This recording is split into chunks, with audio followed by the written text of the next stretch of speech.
We all like to fancy ourselves as a survivalist, right? Bear Grylls, John Rambo. Let's take a look at SERE School in the Arctic. Let's go. Arctic Survival is the oldest ATC course in the history of the Air Force. School's been in operation continuously since 1946. And it is a very standardized course. I mean, if you look at the syllabus from today versus back when they started, a lot of it's going to be very similar, if not the same, because the art of survival in Alaska doesn't change a whole lot. So who goes to these type of courses? You always think about SEAL Team 6, right? Waterboarding. Well, pilots, obviously, in this example, anybody that's high value, that has a high chance of getting captured, DOD personnel that applies, and some contractors. So wide range of people could attend this course. And you heard since 1946, well, what happened? After World War II, we probably realized we probably need some skills here that we don't have for their people to get shot down or potential POWs. Try to consolidate all our urine into one spot. That way we don't have to worry about drinking yellow snow. It works. We teach it because it's so effective. Air crews fly over every kind of terrain on the planet, and they need to know what they'll be up against if they ever go down. The Arctic presents a unique set of challenges. You just egressed and you're out there. You're floating to the earth, and all you see is thousands upon thousands of miles of nothingness. So for people who haven't even camped outside, right, in the cold, it's definitely a shocker to the system. I had never done it before the military, and you get outside in any kind of cold. Let's say it's 30 degrees. You very quickly realize you're not equipped for it. Can't lay on the ground, sucks all the heat out of you. It's hard to find a way to stay warm. If you can't do a fire, how do you do it if you don't have the appropriate equipment? What do you do? Let's keep going. Trees and snow. It's going to cause you to second guess yourself. It's going to cause you to be a little bit nervous. And those feelings are perfectly normal. You're not being a pansy, you're being realistic. And that's probably the hardest thing for people, is that initial crap, I'm on the ground by myself in the middle of nowhere. What are you going to do to make it through the night? What are you going to do to make it through the next 48 hours? So picture this. You're a pilot and you get shot down over China. You survive the landing. Now you have to evade the enemy, right? So you got to figure out, this is just the survival portion, but you got to figure out how to evade, hide out somewhere. Then you got to figure out how to survive, right? If you're in the Arctic, first thing is, how do you stay warm? You may have your flight suit on, some non-insulated boots. That's not going to cut it. That's where this is going to be invaluable for anybody, probably even people who grew up in the cold, because they never spent any duration of time outside where they had to do a survival exercise. Keeping their wits about them is the first step to making it back home alive, so the students learn to expect and deal with that fear of isolation. The second step is not freezing to death. In Alaska, the average temperature during the winter is 17 degrees below zero. Frostbite can form in less than 15 minutes. This bitter, unyielding cold will kill a person long before thirst or hunger will. Right now, their lives depend on being able to find firewood and build a fire. So you made it to the ground, you hit out. So now you got to figure, okay, it's freezing. I got a flight suit on, I got some boots. That's it. First thing is, how do you build a fire? So let's say you're still trying to evade the enemy, but you got to build a fire for warmth. There's a lot of interesting stuff here that used to be taught in the Boy Scouts, which no one does anymore. And I'd venture to say 99.5% of the people just don't have this skill. Continue to do that. A lot of people will quit long before they physically would have expired, just because it is so difficult, challenging, and fundamentally miserable to endure. People get crazy. You just got to get your mind right, figure out what's important at the time, and remember that there's always, a reason to be productive and to keep moving. Dry out your clothes as need be if you guys... Now, I've got a video in the description that talks about an Air Force pilot shot down over Vietnam. He was held in a POW camp, and he escaped, went to the jungle, and got picked up. So he's a survivor. Now, he went to SERE school, but did he go to jungle SERE school? Maybe, maybe not. Some people are just survivors, but I think all of these courses are going to help if you pay attention. You know, the basics. You got to have water for sure. Food can wait. You got to hide from the enemy. Making a shelter, especially in this type of weather, is going to be paramount. These airmen can't expect to have many tools or supplies in the unlikely event they become stranded in the frozen wilderness. Staying warm is the key to making sure they can still make use of their greatest asset, their minds. It's time to figure out ways to use their surroundings to their advantage. As it turns out, snow can be one of the most versatile tools at their disposal. So you're out there trying to stay warm. You got to think about, okay, you're going to make your snow igloo, right? You're going to make the ground bare. You're going to get some bedding so you're not laying on the hard ground. But you don't want to work too hard and build up a sweat, because then what happens? The sweat cools. You're going to get hot, cold. That can create a problem. So you have to know how to manage this stuff. It's not an easy process. People would look at snow and say, hey, that's cold. What am I going to use it for? If I touch it, I'm going to get cold. If I get it on me, it's going to cause me to get wet. Using the same fire they just made to warm themselves, they can now gather snow to melt and turn into drinking water.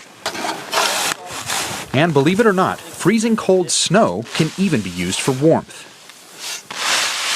By creating a small structure, covering it with a man-made or natural material, you can then pile a minimum of 8 inches of snow on top of that shelter, scrape underneath, obviously, before you build the shelter, down to bare mineral soil, put some sort of plug, usually snow, that you've packed in a bag in parachute to seal off that door, and using this thing that most people would consider harsh or damning in a survival situation, you've now created a thermalized shelter.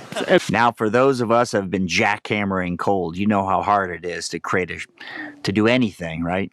No less create a shelter. Now, he had a big, nice snow shovel, so think about it. You don't have your gloves on, trying to create the shelter. You're jackhammering cold. What do? A bag in parachute to seal off that door, and using this thing that most people would consider harsh or damning in a survival situation, you've now created a thermalized shelter. MTV Cribs right here. This is my crib. Running around to gather wood, dig up snow, and build a shelter is quickly burning through their energy reserves. The students have taken care of securing warmth and water. Now they can turn their attention to finding food. We went out there and set out about 18 snares, and one of them just so happened to catch a rabbit, which is huge because the benefit of food out here for a survivor is immense. I mean, they have to have those calories. They have to have some energy to be able to do the day-to-day tasks. So how many people do you know that could make a snare? So now you got to find the material to make the snare. Hopefully it's in your kit you jumped out with. Some wire, some fishing lines. You make the snare. You got to know that first. Once you catch the rabbit, how many people butchered an animal today? Not many. Rabbits are pretty easy. You think, well, I want the white meat. Now you got to figure out, where am I getting energy from in this lean rabbit? Got to know what to eat. Obviously, you're going to try to eat the brain and things that will give you the most fat to get the most energy, because the protein's not going to do it. So it's definitely going to be a challenge for most people, especially when you figure jump out of the plane and hopefully you've got your survival kit as the pilot. You don't really realize where your food is coming from. You know, you just know you pay money, you swipe a card, and you get your food. But there's a lot of people that don't know how to survive on their own. They don't know how to hunt. They don't know how to fish. They don't know what kind of plants are edible and whatnot. Does it have, you know, little spikes, little hairs on it? What are some other poisonous characteristics? Now that they've tackled the immediate threats to their survival, the airmen need to figure out a way to get home. Chances are the Air Force already knows a plane has gone down and has a rescue team on the way. But how does someone on the ground signal for help? Even with all our modern communications technology, all bets are off out here in the frozen wild. They think, hey, I'm just going to get on my radio and make a call and I'll be out of here in a few hours. Well, what if you lose that radio? You know, what if that piece of equipment doesn't work? So it can be pretty frustrating. Well, just count on the equipment not working. We saw what happened with the sat phones in the Marcus Luttrell movie. That didn't work. Let's say the radio doesn't work. Now you got a signal. If you're trying to evade the enemy, you're not going to set up a smoke signal. You better hope you have your signal mirror. There's a lot of moving parts here that people don't consider. Now, if you've been boaters, you know some of this stuff. But if you've never done any of this, let's say you're a young pilot, smart guy, never did this, never was in the Boy Scouts, this stuff is going to be an eye-opener for you. That form of communication, without that ability to get on that radio and talk to that airborne asset, whoever it may be, we're left with pretty primitive means of getting rescued. We're left with a ground-to-air signal, a V, something that's going to signify to someone in an aircraft that I need to get out of here, I need help, I need to get picked up.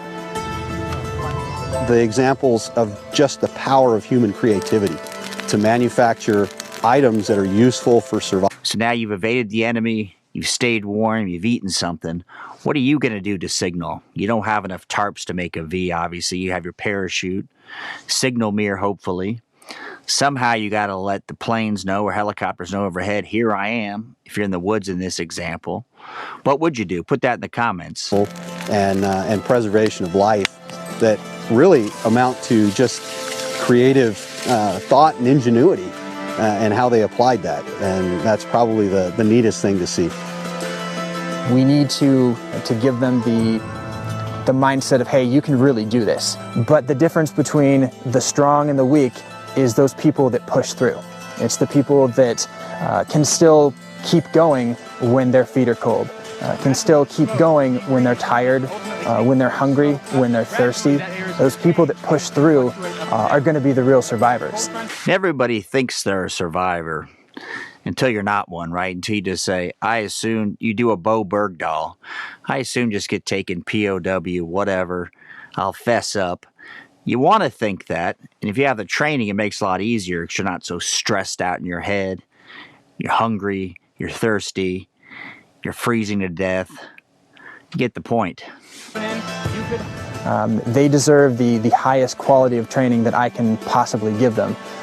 And that's something that makes me proud, is the fact that if something ever happens to them, I know that what I taught them is and could very well be the difference between life and death. We in America have done a good job over the years going looking for our downed pilots and our POWs. I think all this SERE training, now this would be just the Arctic version, you could have the desert, all these skills are going to come together. The process you need to go through in order of priorities. It's a temperate climate. You're not as worried about shelter as much as you are, okay, I need to get some water and evade, right? How do I evade? Thanks for watching.